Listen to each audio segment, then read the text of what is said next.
Yes guys, for today's video guys, magligo ta sa tong papi guys. Tanawa siya guys, kagiinitan kay siya guys. Nagaligo dahil mi sa mong papi guys, once a week ra ni siya. Wa kay naman na siya ginaligo kay ang balahibo mga kuan mga laga, so dapat hinahinayon na namo siya. Usahay kung dili kayo siya init sa kabulan kaduha ra gyud namo nagiliguan, pero healthy og limpyo man gyud ni sila guys. Kay naara man gud ni sila sulod sa compound guys. So karon guys kitabangan ko ni Bram Tony kay nag-promise man gyud ni siya nga siya magligo lagi kay Black Blast guys.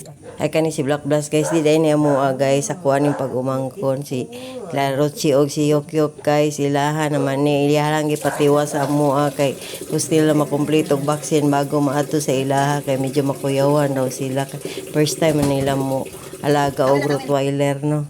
Kaya medyo mahadlok lagi sila guys kay mudako daw basi dog mama ako dili man oy depende ra man gud na sa pagatiman kung unsaon mo pagatiman ang ero mura ra pud nagtao pwedeng mo paak nimo gimuhang daog-daogon pero kini gid willing gid kay nimo mohatag sa ilang kinabuhi og naay magdaot na magbuhat og daotan sa imuha. So trust me gid tarong gid kay ni sila kung imuha ning atimanon og tarong tung tagaan nimo gugmang daghan po ang ibalik nila.